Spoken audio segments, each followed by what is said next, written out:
This is Action Sports Jax First and 10 Training Camp. Sponsored by Ann Najar and Levine, Accident Attorneys. Gardner Minshew, just a spectator today, chilling out at practice, maintenance day as they call it. Don't you get the visualization, though, that they kind of have to beg him to take a day off? He still came out to the field to watch despite doing some inside work. The Jags continue to practice and get closer to the regular season. They will scrimmage inside the stadium on Saturday. Hello and welcome to First and 10 Training Camp. I'm Brent Martineau. No maintenance day around here, but it was quite the list for the Jaguars. Look at all the guys working inside. Well, you won't see it, but there was a long list of them out on the field. Doug Marrone saying they are still getting work in, just in a different way. The Jags doing all they can to manage players' bodies and getting them healthy for the season. Interesting exchange with former Gator and Jags rookie C.J. Henderson today against Keelan Cole. Jags receiver getting the better of the rookie. Henderson sends the veteran to the ground. Cole's like, no problem, man. Give me 5. And Henderson just walks away from it. A little frustration for C.J. back at practice for the first time in almost a week. He had been sick. So here's the deal. I tweeted the Cole catches against Henderson this morning right here and said, it looked like C.J. was a little bit frustrated. Well, guess who jumped in on that? Former Jags great receiver Jimmy Smith. How you let a rookie DB dog you like that? Called out Keelan Cole, the wide receiver. So I asked Jimmy, I said, well, what should he have done? He's his teammate. And Jimmy Smith said, don't just take a blow like that. Now the DB has confidence and will do this every time. You've never seen a DB do this to me. So interesting. You kind of wonder what the conversations were like after practice between Keelan Cole and maybe C.J. Henderson. Some Jags notes. Doug Marrone giving a tip of the cap to the protocols in place. They've helped mitigate COVID-19 for the Jags, but also mitigate colds. Yeah, colds. Didn't know the Jags kept stats on colds, but last year Marrone said they had 39 at this time. So far this year they've had 3. He attributes that to washing hands and wearing masks.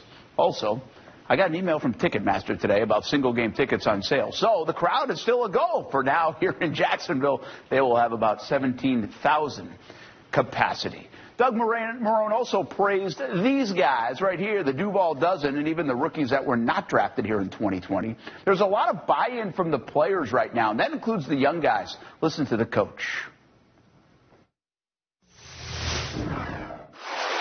What usually happens when you start to practice is you get in here and you go right away, and you tend to overload the installs early on. And what happens is you see this gap start to widen, where, your veteran players are going, they've done it before, and then all of a sudden these younger players are swimming. And I said this to myself, or I said this to the coaches the other day. I said, what's interesting, I said, there's a point in camp where we should start seeing that, and we're really not, which is a good thing, for the younger guys, because these younger guys now have stayed up here. Now, is there still, things? Yeah, there are. But this is the closest gap that I've seen. Hey, just a reminder, we are counting down to the NFL season. The Jags and Colts play in 20 days at the Bank, September 13th.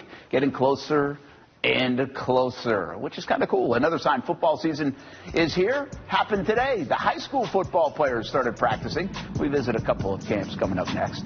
And another classic game coming your way this Friday night, 7 o'clock on Fox 30, the 1999 big win over the Dolphins. Everything went right that day.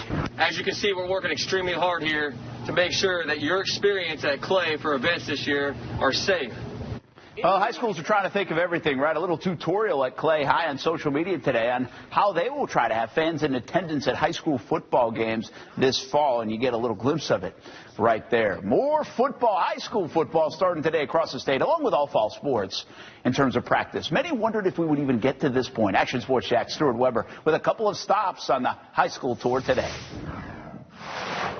For months now, high school athletes and football players have been waiting for that moment to get on the field, put on their helmet, and get to work. Well, that moment has finally arrived in the state of Florida as the FHSAA is allowing practices to start as of right now. And the Providence Stallions, well, wasting no time. They're getting right to work because in a week and a half from now, that's next Friday, they'll be playing a football game, a kickoff classic against NFEI with full contact. Exactly what you'd expect to see on a normal Friday night in the fall. It's a quick ramp up, but it's needed if these guys want to get on the field and play this fall. Well, it's going to be a quick turnaround to get that many practices in and that many days, but each team has that same challenge, and our young men are going to work hard toward that. Many of our local school districts have actually elected to wait an extra week when it comes to playing a game against another opponent. Duval County Public Schools, as well as St. Johns County and Clay County, most of those schools all waiting until September 11th. I think our county did it perfectly. I think we waited that extra week. You'd be surprised in an extra week in that weight room when kids haven't been in the weight room, just an extra week with the balls, not really stressing that, hey, we got to be ready in 2 weeks. You kind of borderline on dangerous at that point. Georgia schools will start on September 4th. In fact, they're playing some kickoff classic games this coming Friday as they get ready for the season to come. At the Providence School, Stuart Weber, Action Sports Jax.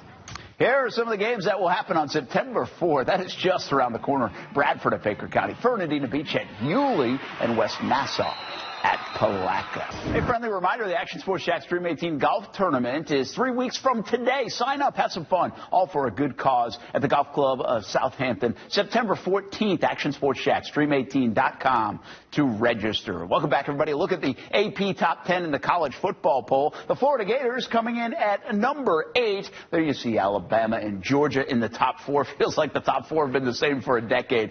Here's what's interesting.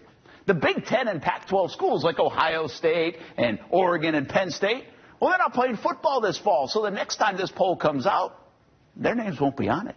Some notes, the SEC has 6 teams in the top 13. Auburn and Texas A&M, part of it. UCF ahead of Miami and FSU. Miami could be a riser. Derek King at QB. We'll see if that happens. FSU has a long, long climb back to relevancy, it would appear. That's going to do it for another edition of Action Sports Jax and First and 10 training camp tonight. We'll be back out at practice tomorrow, then a day off on Wednesday for the Jags. Action Sports Jax primetime, Saturday at 10:30 on Fox 30.